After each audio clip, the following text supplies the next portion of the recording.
Vėžys dažnai neateina triukšmingai, be fanfarų, be įspėjamosios sirenos, kartais tik su mažu skausmu, kartais su keistu gumuliuku, o kartais visai be simptomų. Ir čia prasideda pavojingiausias paradoksas. Žmogus planuoja darbus, keliones, vakarienę, o organizmas jau rašo visai kitą scenarijų. Prieš 15-16 metų man nustatė skrandžio vėžį. Tada buvo tikrai nejuokinga, padėtis buvo tokia rimta. Ir tada teko pagalvoti, ar aš teisingai valgau, ar aš ne per mažai judu. Kada jau man diagnozavo, kada vėl atsinaujino toje vietoje, kur buvo pjūvis, ten vėl atsirado sukietėjimai. Tada man vėl jau buvo tyrimai ir tada jau man reikėjo jau ne operacijos, bet man tada pasiūlė chemiją ir švitinimą. Jau buvo vėžys. Jau ne prieš vėžinį. Aš jau visą laiką galvojau, kad tada pasitikrinau dar tuos dokumentus, tada ten buvo dar prieš vėžinį, tais laikais vadinosi prieš 20. Na ir tada jau aš išnaudojau visą šitą ir švitinimo labai daug, ir chemijos. Aš nieko nesupratau, žinokit, man šoko nebuvo, man buvo neigimas, kad aš tikrai sveika, kad čia yra klaida, kad čia yra kažkoks nesutapimas, kad tikrai negali būti. Aš kiekvieną dieną einu į darbą, aš esu energinga, aš viską padarau ir aš tikrai nieko nejaučiu išskyrus tai, kad yra tas guzelis. O kai padarė biopsiją, tai atrado, patvirtino limfomą, iš karto išsiuntė į Vilnių, į chemoterapiją.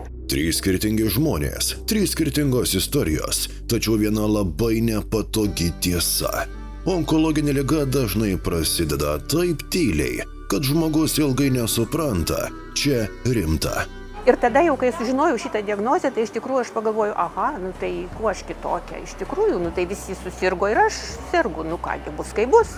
Žinoma, kadangi aš daug meldžiuosi, einu į bažnyčią, tebūnie, gydysiuosi, o kas po to bus, tai jau čia tavo Dieve valia. Iš pradžių toks neigimas, paskui pyktis, kad aš tikrai sveika, o mane ir aš nuėjau prieš chemoterapiją, nuėjau pas draugę. Draugė į mane žiūri ir sako, niekaip nesuprantu. Tu esi sveikas žmogus, tu važiuoji į chemoterapiją. Paskui savaime, aišku, buvo depresija, paskui tas susitaikymas, o paskui naujo gyvenimo atradimas, kad taip turi būti, turi susidraugauti ir turi gyventi su ta liga. Kai aš buvau išrašytas iš onkologijos instituto, kur man operavo skrandžio vėžį, aš pradėjau galvoti, kad kažkaip čia padėtis rimta, to labiau, kad visi aplinkui gąsdina dar. Ir man dar taip pasakė, turbūt ir įrašas toks yra, kad linkęs į vėžinius susirgimus. Diagnozė žmogų ištinka ne tik kūne, ji ištinka ir mintyse. Vieni neigia, kiti supyksta, o treti pradeda ieškoti sprendimų. Ir tada paaiškėja paprastas dalykas. Sveikata prasideda ne tik gydytojo kabinete, bet ir nuo kasdienės mitybos. Įsigijau knygą prieš vėžinę mitybą ir pradėjau skaičiuoti kalorijas ir atsisakiau visiškai. Atsisakiau cukraus, baltų pyragų, nors aš labai mėgėja pyrago. Man neduok to pačio sausainio karšto, bet duok man tik tai pauostyti, pabūti toj patalpoj. Man čia pats skaniausias pasaulyje dalykas. Tai atsisakiau tokių produktų, kurie pagal tos teorijas, kaip aš supratau tada ir ką rašė knygoje, kad čia reikėtų šituo atsisakyti ir tų tokių dar, tų visokių, pirmiausia, miltų baltų, duonos. Dėmesys mūsų salvių skiriamas sveikai mitybai. Mes turime tokius užsiėmimus, kada mums pateikia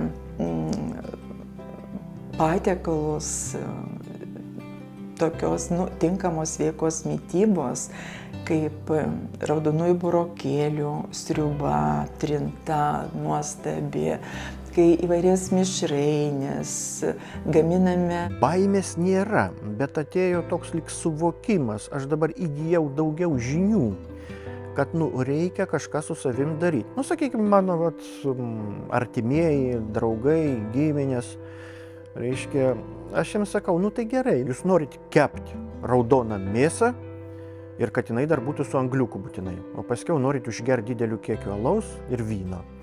Tai jūs iškreipėt pusiausvyrą, tai tada reikia pusiausvyros atstatymui kažko tokio. reikia kažkokių papildų, kurie, kompensuotų tos praradimus, grubiai tariant, ten užblokuotų, išgaudytų tos laisvuosius radikalus, kad, neprasidėtų ten negeri dalykai, kad neprasidėtų vėžiniai susirgymai. Taip, aš pats taip galvoju, pats to esu įsitikinęs ir kitiem taip sakau. Kalbant apie mitybą, vis dažniau minimi polifenoliai. Augaluose esančios bioaktyvios medžiagos siejamos su antioksidaciniu poveikiu. Jų gausu granatuose, žaliojoje arbatoje, brokoliuose, ciberžolėje ir kituose augaluose. Tai nereiškia, kad vienos salotos pakeis gyvenimą, tačiau kasdieniai pasirinkimai tikrai turi reikšmę. Taigi pasidomėjau, šituos gavau iš karto visus laikraščius ir patikėjau. Tiesiog patikėjau, kad reikia polifenolių, o be to ir knygoje ten labai daug buvo rašyta. Tačiau net ir stengdamasi maitintis sveikiau, Elena suprato vieną dalyką. Su maistu surinkti tiek antioksidantų ir polifenolių, kiek rekomenduoja mokslininkai, nėra paprasta. Tai aš galvoju, kad neužtenka. Aš aišku valgiau, tik ne granatus. Granatų aš negaliu valgyti, man jie nemoku, neskanu. O brokolius porą metų valgiau, dabar visiškai nenoriu žiūrėti juos. Aš manau, kad jau gal padauginau, nežinau. O pavyzdžiui, kas ten žalia arbatą geriu kiekvieną dieną, ir ciberžolės į košę dabar dedu ciberžolės. Manau, kad tiek neįmanoma, dėl to, kad ir pasinaudoju tą galimybę, kad pasidauginti koncentruotai daugiau iš karto. Ta patį sako ir Vytautas. Antioksidantų ir polifenolių gausu daržovėse, vaisiuose ir prieskoniuose. Tačiau kasdien suvalgyti jų tiek, kiek rekomenduojama, nėra paprasta. Vien natūralūs produktai, sakykime, granatai, ciberžolė, žalioji arbata, reiškia viskas toks man žinoma, priimtina. Apie tai daug skaičiau, kiniečiai daug geria, ten išvis Azijos gyventojai daug geria žalios arbatos.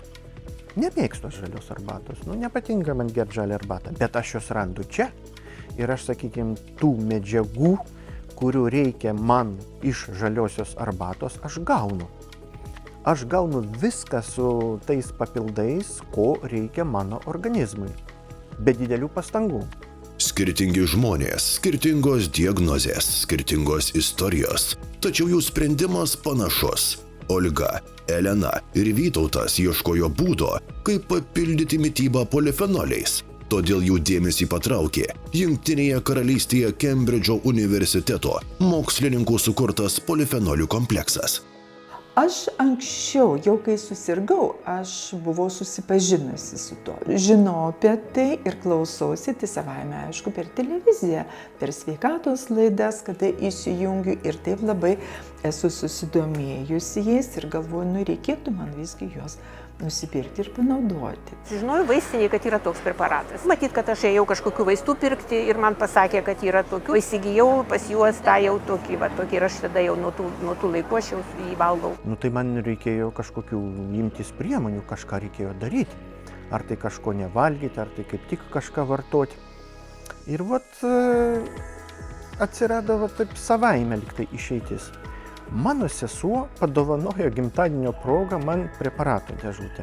Jis ten man viską smulkiai išaiškino, išdėstė, iš ko sudarytas, natūralūs produktai ir kad labai reiškia padeda tenai išgaudyti tos laisvuosius radikalus, kad tas vėžys neatsikartotų vėl. Tada aš labai rimtai pradėjau vartoti. Vėžio prevencija neprasideda tada, kai žmogus išgirsta diagnozę. Ji prasideda gerokai anksčiau. Geriau šiandien skirti laiko sveikatai, nei rytoj būti priverstam skirti laiką ligai. Tačiau mūsų herojai tai suprato ne iš karto. Kokius sprendimus jie priėmė po diagnozės, sužinosite po pertraukos. Likite su mumis.